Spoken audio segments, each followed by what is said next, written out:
Take 29. Hello and welcome to the next video in the series of the Hapfo AP5000. Today we're going to demonstrate spindle turning. It's an 1 3/4 beach spindle, and for those of you who are interested, I'll demonstrate how we turn a spindle. You can come around closer with the camera and get some bits in like this. I'll just show you. I'm putting the packer in now. This packer helps us centre the machine, and I'm using a follower. Keep it tight. Keep an eye on the dog when you're running the follower back. If the timber's really tight, you can drag it off the dog, which will put you off centre badly. I've got the stop set up, so while I'm doing a run, it'll work quite well. We'll put the centre in. I'm going to put the extraction facility on, which will be a bit of noise, but I'll talk over it. Okay. So we're all ready to go.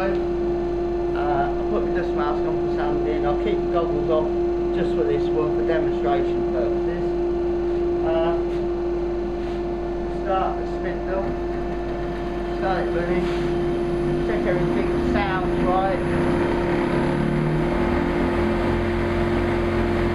It's all running sweet. I'm running at about 2,500 RPM. Again, we've got a tungsten, we've got a stellite tip cutter in. I'm engaging the forward copy mode. And off we go. If you'd like to come around the front, you'll get a better view of what's happening. As we go, I'll lightly sound it.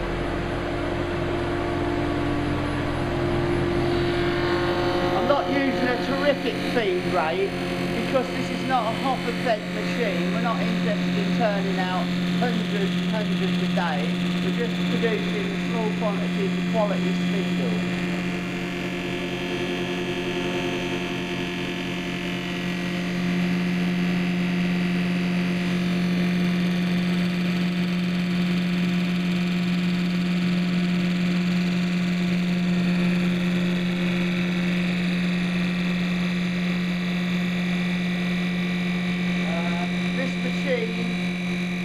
Number is 1663. It was built in Germany for us by Hapfo.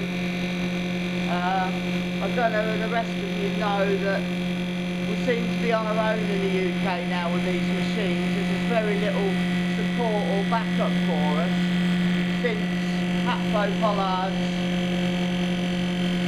ceased doing trading business in around about 2005 or 6, whenever it was. Kind of, you're on your own now with these machines, so we find ourselves doing our own maintenance. If you'd like to come around the other side, I'll just demonstrate the sanding. Just give it a light sand as we go, and you'll see that you don't need, if the cutters are sharp, we find very little sanding is required.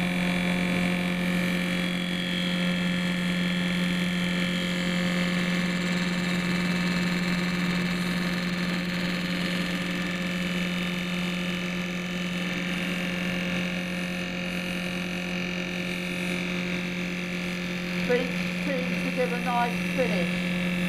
Very hard, close grain hardwood.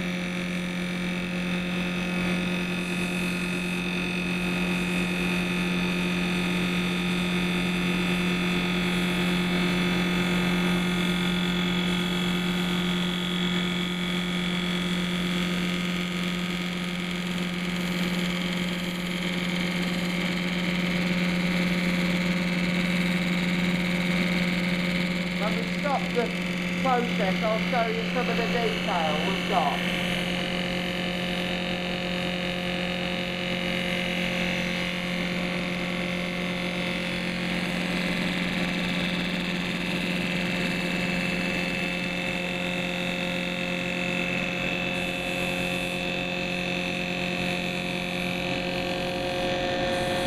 As the cutter leaves the template, as it leaves the pattern, it'll automatically go along, and at a certain point it will retract itself.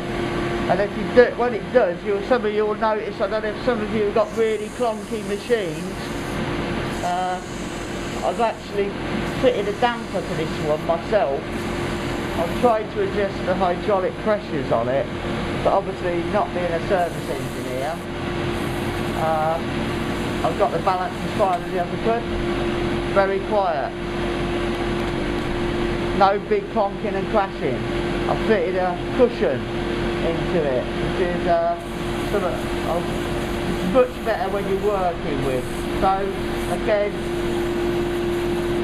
a little adaptation to the machine. Now, when we stopped it, we'll just have a look at what we've got, what we've actually got in detail. Whether there's very little tear out, we can come in and have a close look. You tend to find that's a nice crisp, a little bit of feathering on the spindle. We have a nice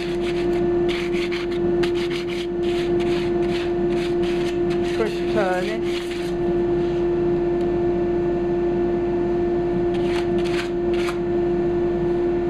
Nice and clean, nice and smooth, very little sanding with 120 grit paper. I'll take it out. Thanks for watching the video. If anybody's got any comments or knows any more about these machines, I would like to hear from you. It's quite interesting. So there we go. I'll just show you some I've done this morning. On a very slow speed rate, still capable of achieving high volumes. A small shop. Thank you, thanks again.